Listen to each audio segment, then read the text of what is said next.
Indiana Jones, It's a podcast about Indiana Jones. Every movie, 1 minute at a time. The Indiana Jones Minute.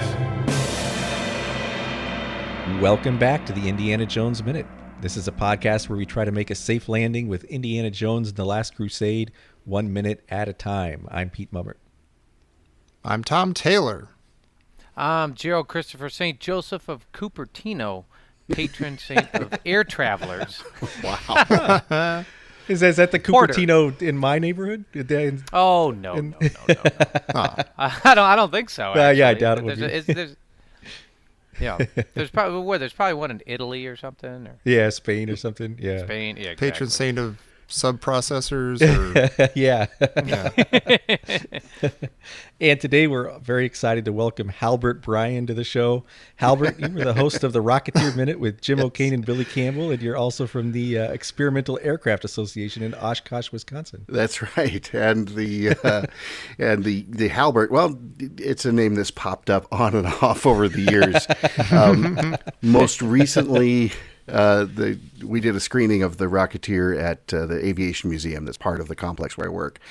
And Billy Campbell was kind enough to shoot a quick video intro for everybody. And in it, he just announced officially that my new nickname is Halbert. And wouldn't you know, it's starting to stick. Uh-oh. So, anyway. It does roll off the tongue a little bit. Yeah. Yeah. And I do want to say for the record, I don't know if you guys ever reached out to him or anything at all, but I did once, through one step removed, ask Harrison Ford about coming on your podcast. I just want to put that out there. Wow. Oh, wow. Wow. The answer was no. Hey. But, you can feel like we'll take it. The way we felt when Alan Arkin laughed and said,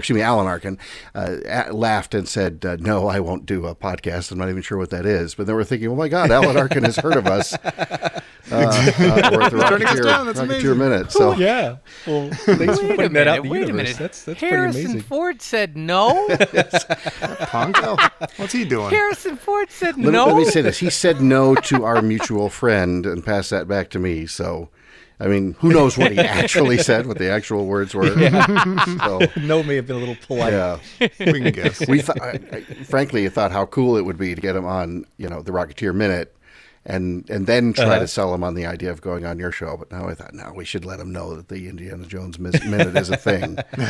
So, anyway. Well, thank you for that. Well, it was worth a try. I have technically worked with Harrison Ford in my life, so that's a very strange bit of trivia not everybody knows. Nice. Oh, cool. Wow. It's more than we can say. Yeah. More than we will be able to say, I think, too. He didn't say never. He looking just said good. no. So He said, no, get away from me. exactly. That's true. No. Get my attorney on the line for the restraining I order. wasn't prepared for this. I didn't know this was going to happen this minute. I don't even want to finish the rest of this damn franchise. Oh, come on. You've got Crystal Skull to look forward to. Yeah. That'd be sweet. Yeah. A lot of material anyway. Yeah. Oh, yeah. Harrison may have said no, but I mean, we could get the big draw in Shia LaBeouf. I mean, that would Yes, exactly. make everybody happy. He's probably somewhere doing a podcast about himself right now. It seems like a thing he would do. Yeah, it does actually. And well, we are today doing a podcast not about ourselves, but about Harrison Ford. And we were talking about minute 79 of Indiana Jones and the Last Crusade. And minute 79 begins with Henry sadly telling his son that the Germans got them. And it ends with an old man kneeling down to repair his car. And you said, Pete, that this begins with Henry. Here we go. I'm being positive again. What's the matter with me? By the way, I like this movie a lot. I'm getting the reputation that I hate fun, that I'm in a no fun zone, that I hate this movie. I love this movie, but if I see dumb stuff, I'm going to call it out. And this, by the way, is not dumb. I like this line. I like his Sean Connery's reading of "He got us," like right as Indy looks at him, is fantastic. That's like perfect. Absolutely. But my question is, Do you think for the rest of their lives, does Henry ever tell Indy about shooting the tail off the plane? Does he ever fess up? I think no. I think no. I think Indy knows. Here's I think really? as soon as he looks back, he knows. Really? I don't know though. What's interesting is we have another switcheroo, right? It's another son. I'm sorry. Right. And yeah. it's kind of like, son, I have something I have to tell you. You know, and you're expecting, you know, he's gonna, especially with Henry, you're expecting him to be, you know, he's so honest and sincere, but he straight up lies. Yeah. To his son. Yeah. And so I have a question for you here, Pete. Okay. Is Indy's unscrupulousness infecting his dad? Or the Because other I way mean, he around. just lies. Yeah, maybe this was he earned this naturally. Like maybe he came by it honestly, as they say. He came by lying, Convincing honestly. his dad. Organically. Yeah. He came by he came by lying honestly. Organically. Sure.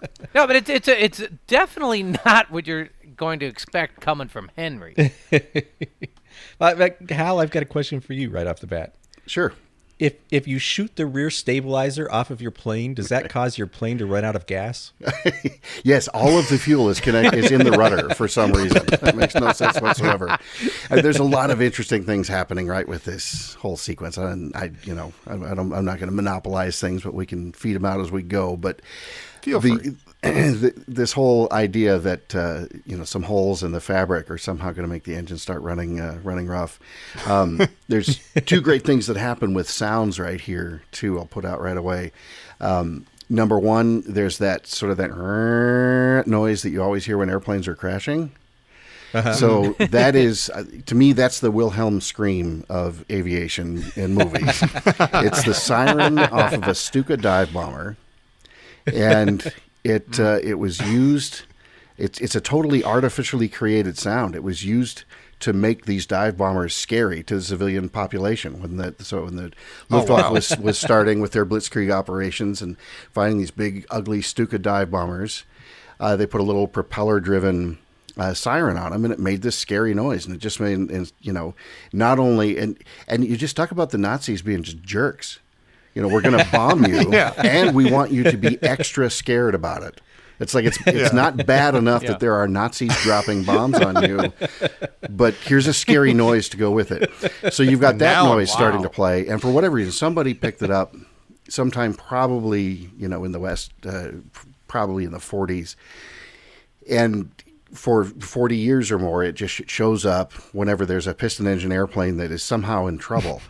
And it's totally bogus. It's a totally artificial sound. And then the other sound you hear as the airplane's having trouble is the sound of a big radial engine. So a very, very different engine than what's on this airplane. It's that engine starting. It's that big kind of noise. Oh, yeah. And, Hey, I fixed it. So, yeah, exactly. So we've got a siren and an engine starting, and somehow we all know that means trouble because there's some holes in the fabric of the rudder.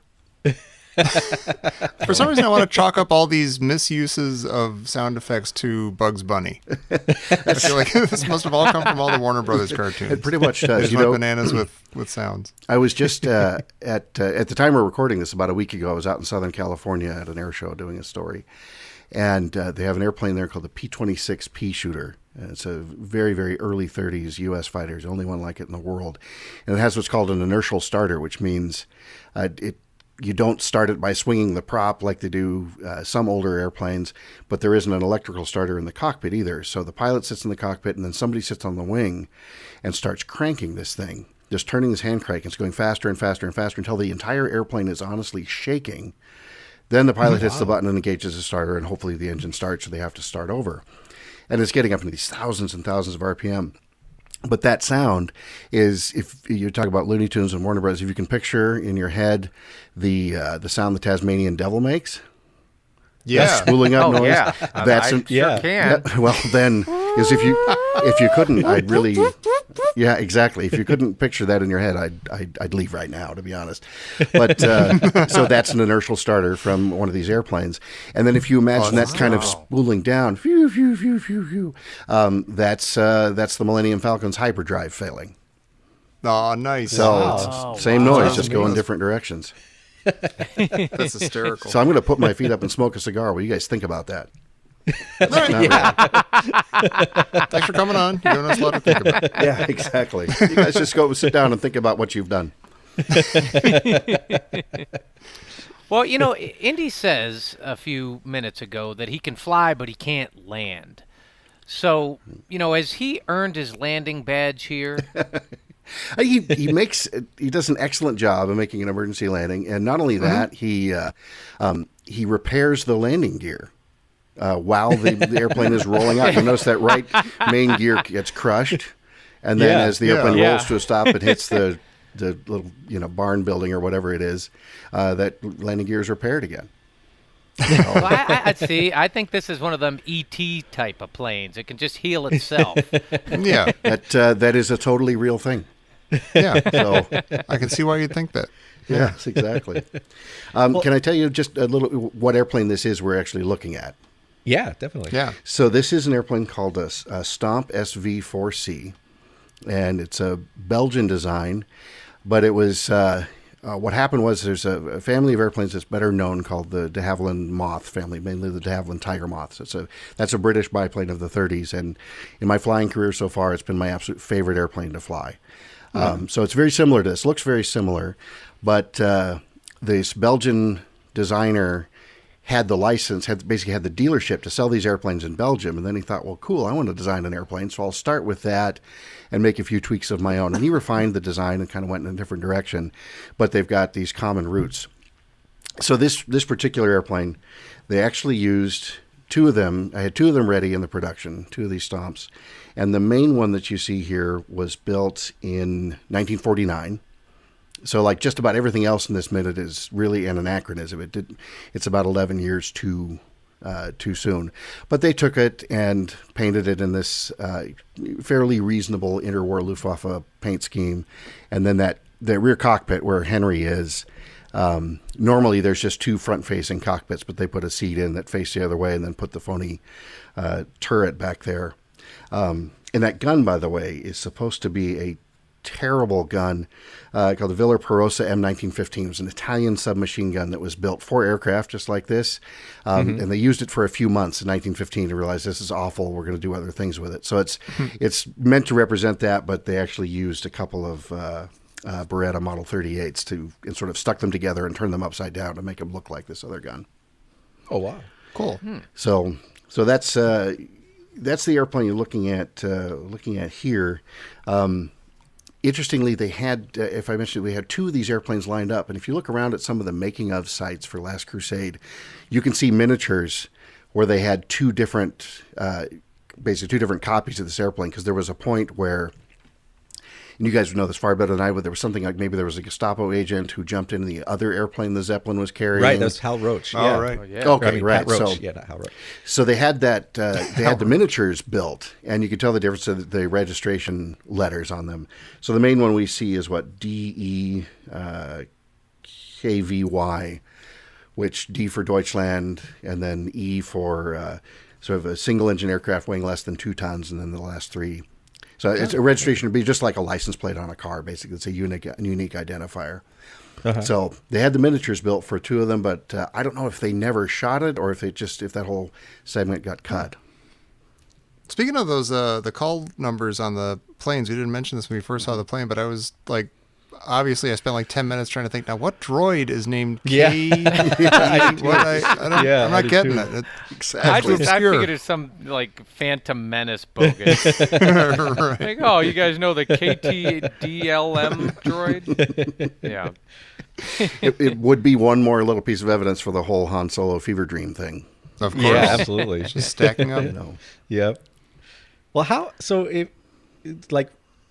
setting aside for a moment the fact that this gun was a poorly constructed gun, right? but even if it hadn't been, how difficult would it be for somebody like Henry, who's never fired one of these before, to bring down a chasing plane? I think it would, on a sort of a credibility scale, probably somewhere in the neighborhood of like hysterically impossible. Especially given, so that other airplane, it's a Pilatus P2, but it's standing in for basically what would be probably a D model Messerschmitt 109, and that was a much bigger, heavier airplane. Crazy mismatch in speeds. Like these airplanes almost couldn't fly side by side with this biplane, this Stomp that's meant to be sort of a Bucher or maybe an Arado 98, and then this Pilatus that's supposed to be the Messerschmitt. With the biplane going as fast as it could go and the other airplane going as slowly as it could go, they could probably barely stay next to each other.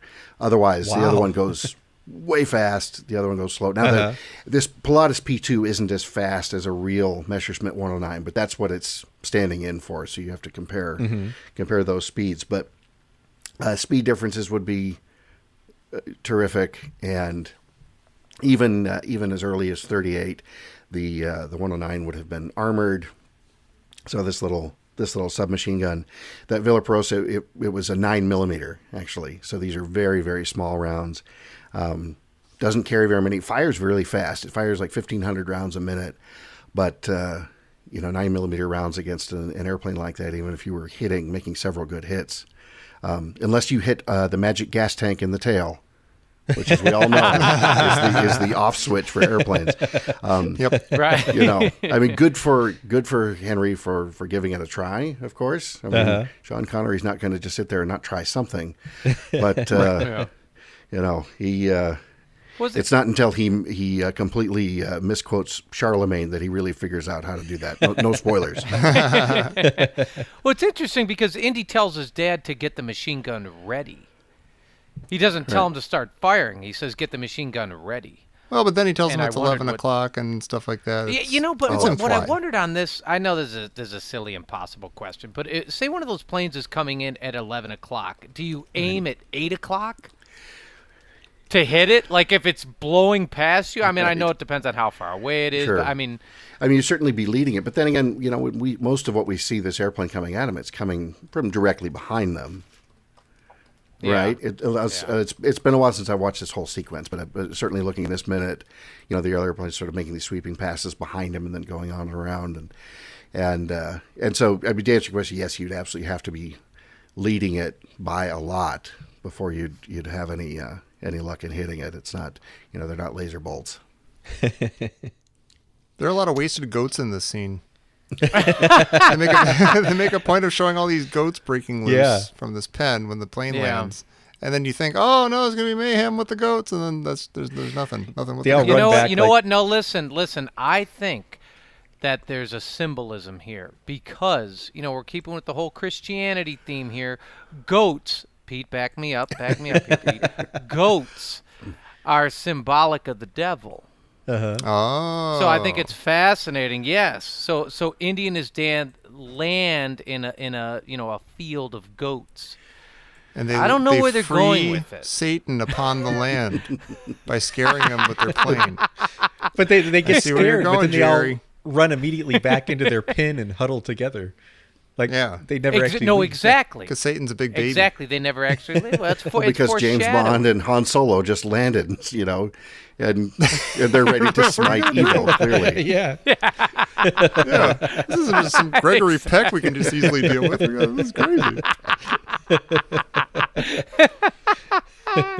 That's like the Devil's Farm. I kind of like that. But speaking of the Devil's Farm, where the hell are Indy and his dad supposed to be here?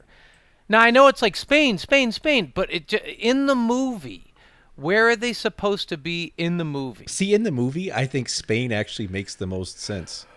Because okay, that's fine. Because that's it fine. seems like these planes, if they're not in Germany and they've crossed over the Alps, well, I mean, these might not be the Alps. It wouldn't make sense if they're in Spain if those were the Alps. But it's possible they crossed over the Pyrenees or something. And in Spain, there would still be German planes, like fighter planes for the Civil War. And the Zeppelin was supposed to be heading to Greece, wasn't it? Was that the original destination?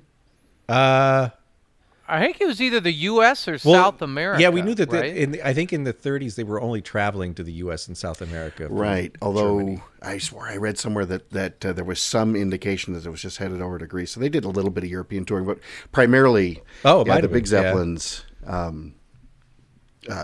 like the Graf Zeppelin, Hindenburg Graf Zeppelin 2, would have flown from Friedrichshafen in Germany over to Lakehurst, New Jersey, and then into Recife in Rio, and they would do sometimes a round robin flight, but they would do special promotional things. But in the this movie in 38 is about a year after the Hindenburg disaster, so it was so it makes me wonder though, is this an alternate universe where maybe the Hindenburg disaster didn't happen, because the last Zeppelin that the Germans made was the LZ-130, the Graf Zeppelin 2, and it was only in service for a few months, and then they tried to use it for reconnaissance and just sort of scrapped it and gave up on it because number one, they were, the Hindenburg thing. Number two, they were busy worrying about scaring people and starting wars and things.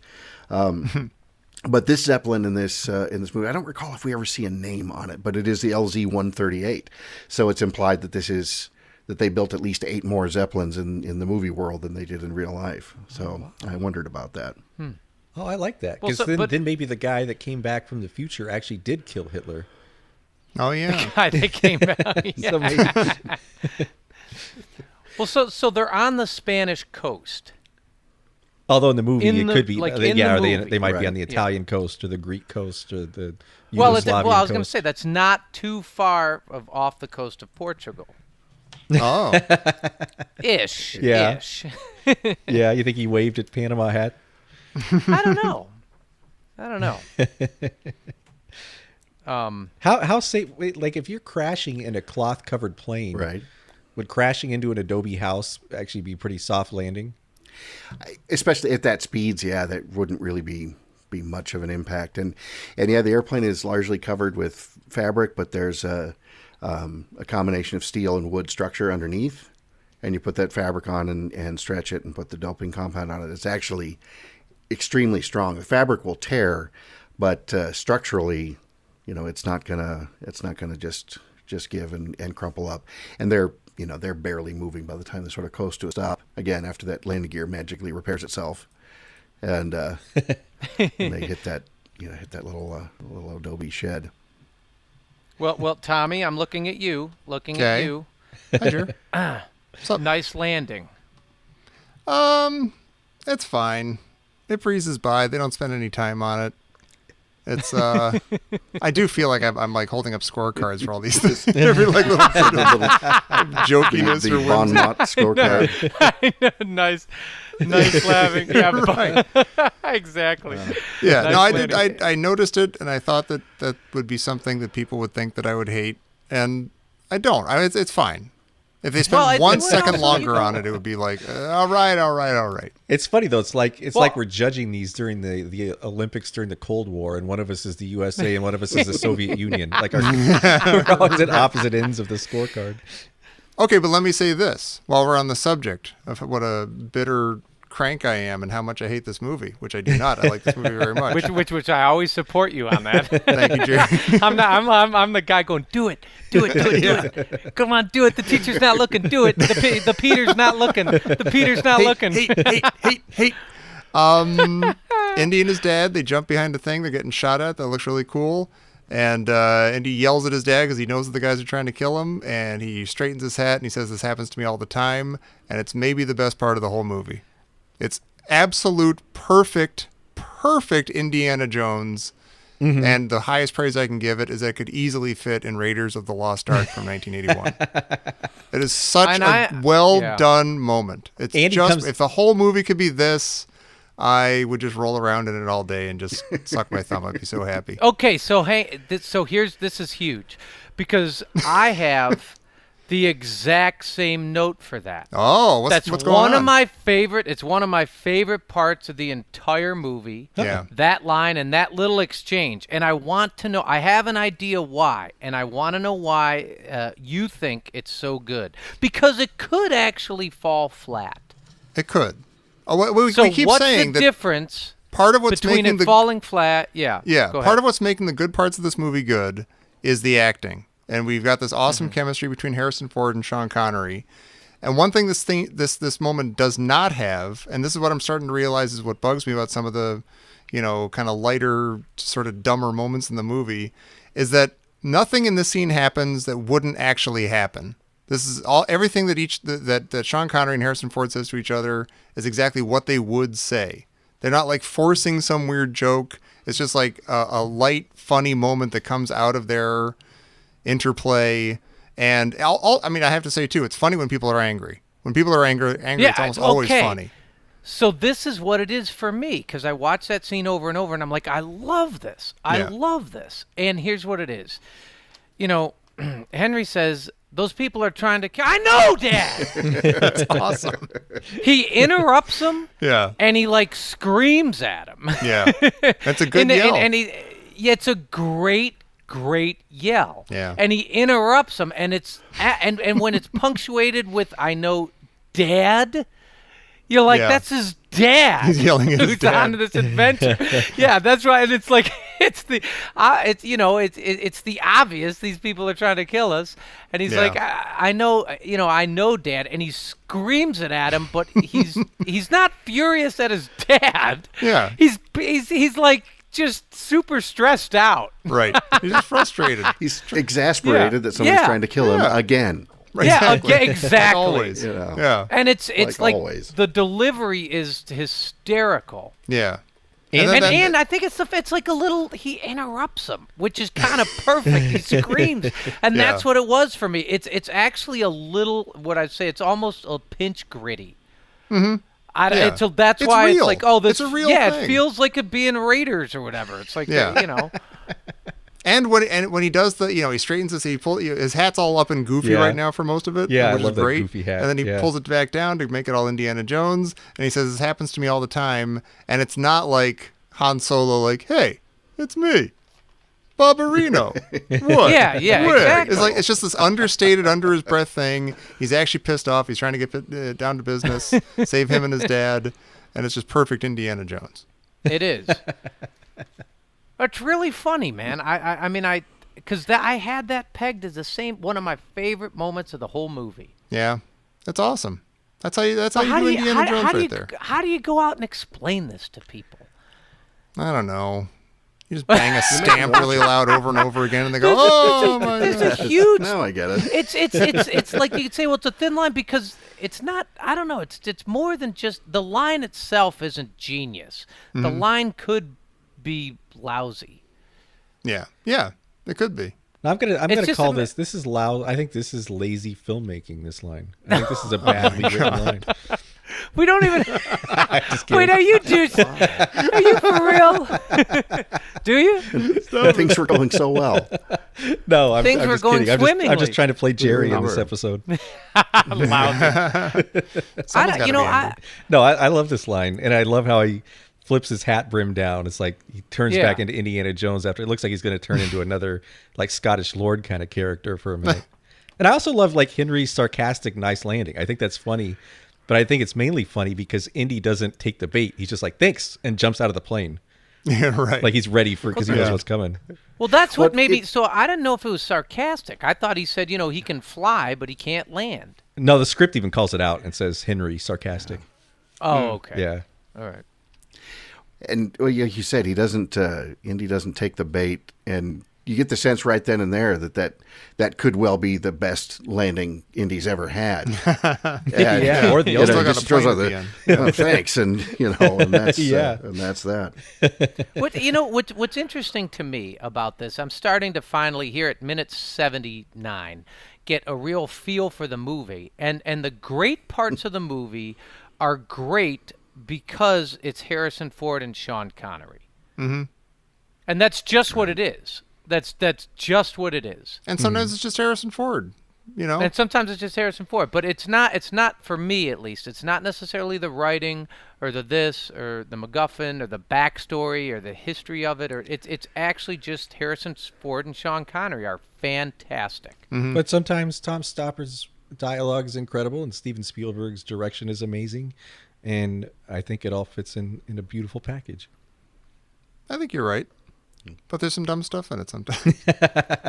I guess No, I'm I saying mean, the parts that yeah. I find the best are usually just the dynamic between, Indy and his dad. I think those are my favorite parts of the movie.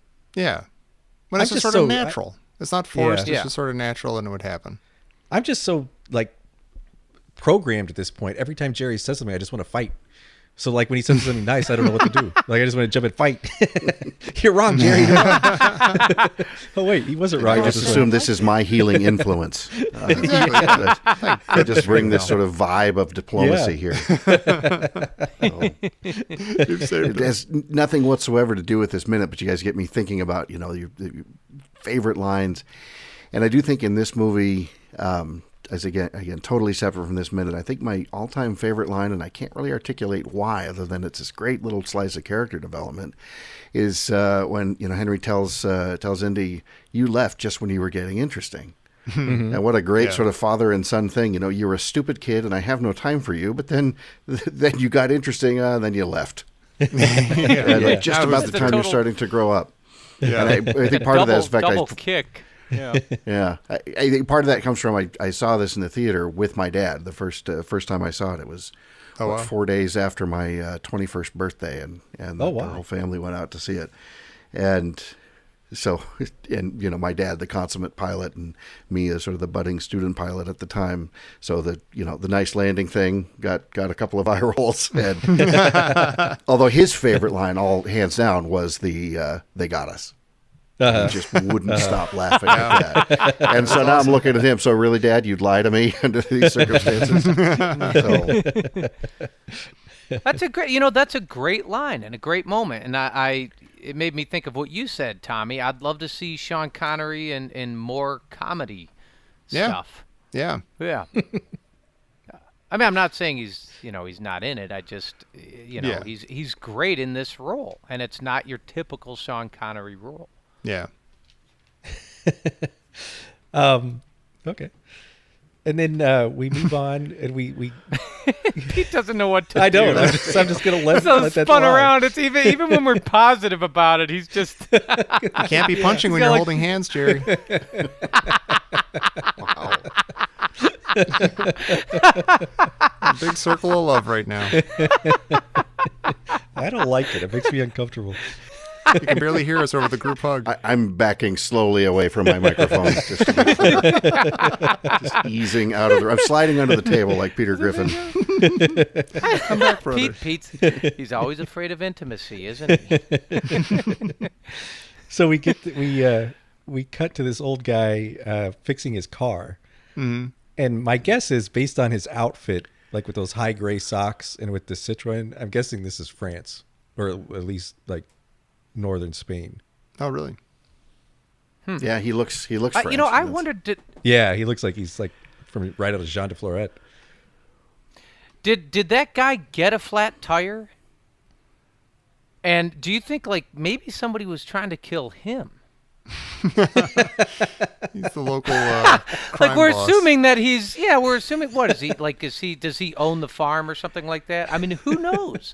He has a flat tire in the middle of wherever the hell they are. Mm-hmm. Coast of Spain or France. Maybe he's a Frenchman who happens to be in the coast of Spain. No, see, I think I got a flat tire. I think I've got the answer, Jerry. I think someone probably would be soon because I think he's a goat rustler. Because if you notice, those goats all start running out at the beginning, and the fence is already broken before Indy flies down with the plane. So I think he drove his car through the gate, like through the fence, and then got the flat, and now he's trying to fix the flat. Oh. He's like a Beelzebubber. What's he gonna do? Just stick some goats in the trunk or something? Like what's he gonna do? Maybe kind of Pied Piper style, lead him away. Oh, okay. I just thought he ran over a goat. There's that. And maybe that's what gave He him may the have. flat. But Yeah, he may have. With those horns. Yeah. Maybe that's how he got the flat. It does seem like I always assumed that was his place, but like he just seems so uninterested in the fact that something big just crashed and there's like been a lot of gun firing and goats running all over the place. He doesn't seem to care that much. It's another classic Spielberg, like the guy not paying attention to anything around him. You know, like the guy quietly going about his business when there are explosions and crazy things happening all around him. Oh, you know what, though? No, this is what happened. He heard all the gunshots and everything, and they looked at his tire iron and was like, huh? My tire iron just made a huge explosion sound and bullets and everything? I got to tell my cousin who works in that library. Yeah. Yeah. Her family's cursed. Wow. I love it. It was a great minute there. We were all holding hands. Yeah, that was nice. Give me my hand back. Well, speaking of, I don't know, wrapping up the end of the show. Yeah. Changing the tire. Speaking of changing tire, no, not changing. Speaking of holding hands, no, not holding hands. This just in, coming alive. Hey. Who did spend a little bit of time in France. Oh. This just in from Professor Christy Porter. Another old guy not appreciating danger. Does this help or hurt Indy? What do you mean help or hurt Indy? And what old guy?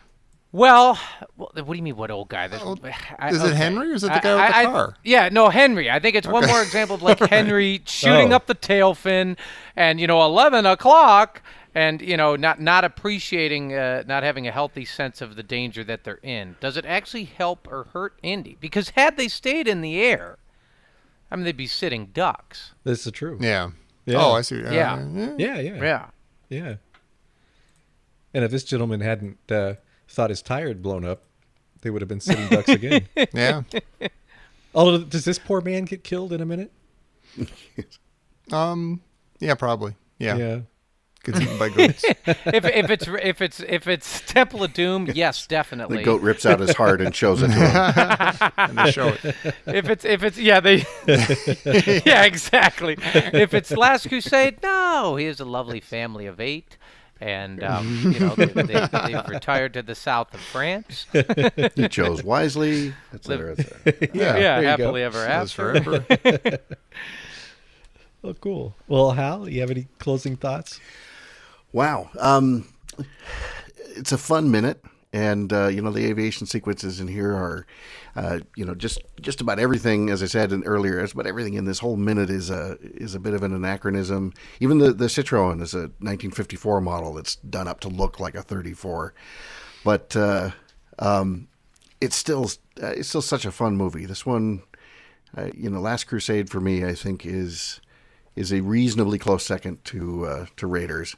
And which is weird because as a 15, 16-year-old, Temple of Doom came out, maybe 16, 17. I saw it, a dozen times in the theater because that's what you did back then. 'Cause there was no internet or anything at all to do anywhere. And, I really love Temple of Doom, but to me, that one hasn't aged as well. Last Crusade has definitely aged better. But, even, right or wrong, I love the aviation stuff. I love nerding out about it. I had fun, quick tangent, I had fun sort of digging into where the 2 biplanes that were used for filming, where they are now and what their deal was. The aerial coordinator of the movie, Tony Bianchi, his dad was a big aviation movie guy, a stunt pilot for films and would wrangle airplanes for movies. And then the son took over the family business when his dad was killed. And he still owns the Hero airplane that we see the guys flying in. He still owns that to this day. Oh, wow. Still uses it for movies. It showed up 10 years later in The Mummy. It's been disguised as all kinds of different airplanes. It's the poor thing about a Stomp. It never really gets to play itself in movies. And the same with the Pilatus, the P-2s playing the German, sort of the faux Messerschmitt fighters. There's the primary airplane there. Well, actually, I guess I don't know for sure which one is which because the registration numbers are painted over. But one of the 2 is now, again, painted up as a German Messerschmitt and sort of plays the bad guy in European air shows. And the other one, there's actually disagreement about which 2 airplanes are in it. But one of them we're pretty sure is out in Santa Rosa, California, being restored, and it's going to fly again. Right now, there's only one flying in the U.S., and by weird coincidence, this air show I went to about a week ago as we recorded this, they had it flying there. So I've just come from watching this, a sister ship to one of these airplanes sort of zooming back and forth. So anyway, but boy, I could go on and on about nerding out about airplane stuff. It's what I do. It's my shtick. So, but this has been fun. Yeah, this has been a lot of fun. And if people should check out one of your other podcasts, The Rocketeer Minute, because you talk a lot about some aviation stuff. Oh, we had such a great time with that one. And that one's easy to plug because it's done. It's complete. I mean, I'm sure we will do some additional special episodes. There's lots of stuff out there lingering, and other people that'd be fun to talk to go do some addendums. But right now, if you want 109 minutes of, it's 65 hours of content. So if you've got that, Oh, nice. you've got a little time to kill, you want to dig into the Rocketeer, hear more airplane stuff. I appreciate the chance to say hello to that. Ready for binging. Absolutely ready for binging. And if you don't mind, I do a current aviation podcast with some coworkers at EAA, and called The Green Dot. If you go to inspire.eaa.org and click on podcasts, you can find a link there, or you can just search iTunes, etc. for The Green Dot. And we don't do those quite as frequently as these blasted by the minute things. We do one every 2 weeks, and it is luxurious, as sounds opposed to heavenly. 5 days a week. Wow. Sounds nice. Yeah. Have you guys I'm totaled up definitely how many minutes of content you've created so far? Is you're in 79 minutes into the third movie? 3,826,000. I was going to say how it enough feels, to Yeah. not make us friends anymore. Sure. Whatever that is. So like episode 3 of Raiders or so, that's when the schism started. Yeah. Enough where it feels like we're all off the coast of Portugal. So I guess the big question for me is that I'm let's just say a couple hundred episodes behind. I'm just trying to figure out if there's like enough time left in my life, as I'm just about to turn 50. Will I live long enough to hear every episode of the Indiana Jones Minute? Oh, sure. It'll be worth it. Okay, It'll well, make thanks. life Yeah, worth that's living. that's a scary That was question. easy. Yeah, we got this What are we gonna cup say? here. No. No, you're never going to make it. Sorry. I'm looking at your chart. No. My chart. Yeah, I'm kind of afraid to look at my chart for Crystal Skull too. But yeah, this has been fun, Hal, and I'm definitely going to check out the Green Dot, and everybody else check out the Rocketeer Minute. And unlike will probably happen with us, they actually got the star of the movie to come on their show quite a bit, so that's some fun stuff. And our stars here named Jerry and Tom, and if you'd like to hear more of them, come back tomorrow for minute 80 of Indiana Jones and the Last Crusade. I know, Pete. You see how it was a little edgy, I interrupted you. Yeah. Yeah. Did you A straighten little your hat? scary. Did you straighten your hat right when you screamed? Because that's what I'm picturing. Happens I'm to getting me out my stop. I'm getting out my little pocket watch here and just ignoring him.